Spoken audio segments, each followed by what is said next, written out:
ఈ 5 కాలేజీ ఈ సంవత్సరంలో రావాల్సిన వాటికి పరిస్థితి ఎలా ఉంది? ఇక నాకు తెలిసి నెక్స్ట్ ఫేజ్లో మనం అనుకుంటున్నటువంటి ఇంకో 7 కాలేజీలు ఉన్నాయి. వాటికైతే అసలు ఫ్యూచరే కనపడటం లేదు. ఈ రాష్ట్రంలోని విద్యార్థులకు ఆ హోప్ కూడా ఏమాత్రం కూడా అనిపించట్లేదు కూడా. ఎందుకంటే లీస్ట్ రెస్పాన్సిబిలిటీ, ఇర్రెస్పాన్సిబిలిటీ, వాళ్ళ యొక్క బాధ్యత నుంచి వాళ్ళు తప్పించుకుంటున్నారు అనేది మనకు స్పష్టమవుతా ఉంది. దీని మీద ఒక క్లారిటీ ఇస్తే, దీని మీద ఎక్స్ప్లెనేషన్ ఇస్తే చర్చ జరుగుతుంది.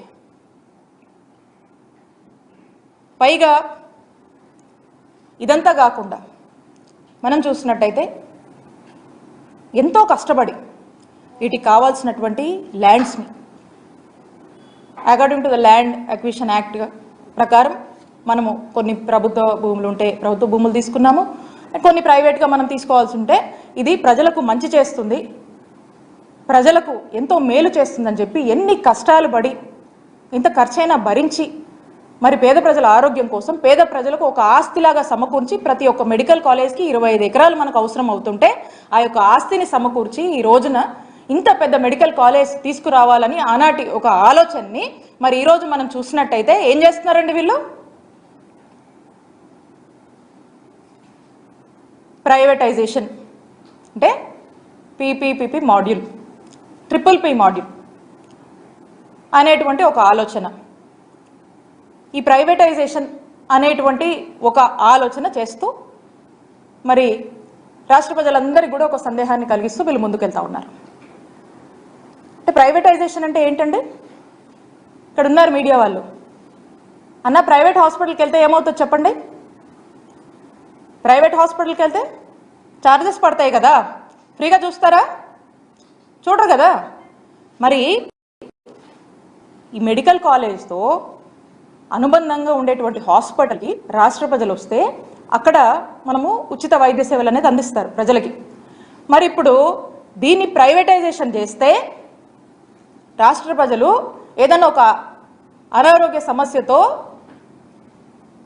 ఆ హాస్పిటల్కి వెళ్తే డబ్బులు అడుగుతారు కదా, డబ్బులు కట్టాలి కదా. అంటే పేదవాడికి ఒక అనారోగ్య సమస్య వస్తే ఇప్పుడు పేదవాడి జోబులోంచి ఈరోజు ఖర్చు పెట్టుకునేటువంటి పరిస్థితికి మీరు తీసుకెళ్తున్నారా అనేటువంటి సందేహం మాకు కలుగుతూ ఉంది. అంటే దీన్ని బట్టి మనకు స్పష్టంగా అర్థమవుతా ఉంది ఈ యొక్క మెడికల్ కాలేజ్ అన్నిటినీ కూడా ఈ ప్రైవేటైజేషన్ పేరుతో ప్రైవేట్ వాళ్లకు దారాదత్తం చేస్తూ ఒక పెద్ద స్కామ్కి తెరతీస్తున్నారని మనకు సందేహం కలుగుతూ ఉంది.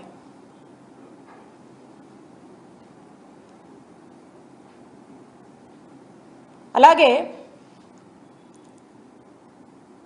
అప్పట్లో ఎన్నికల ముందు వీళ్ళంతా కూడా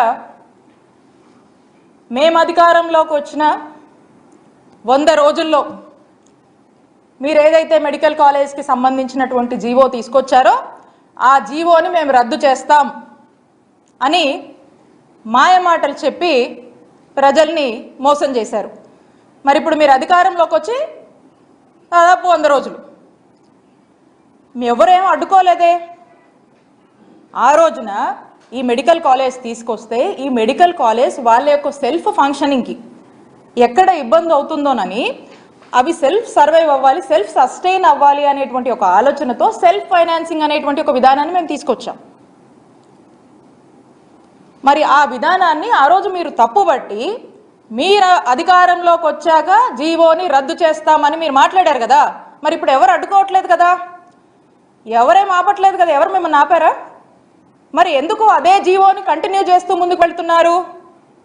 దీని గురించి ఎక్స్ప్లెయిన్ చేయండి. దీని గురించి మీరు ఎక్స్ప్లెయిన్ చేస్తే చర్చ అవుద్ది ప్రజల్లో. ఇవేవి మీరు ఎక్స్ప్లెయిన్ చేయరు. దీని మీద మీరు క్లారిటీ ఇవ్వండి ప్రజలకి.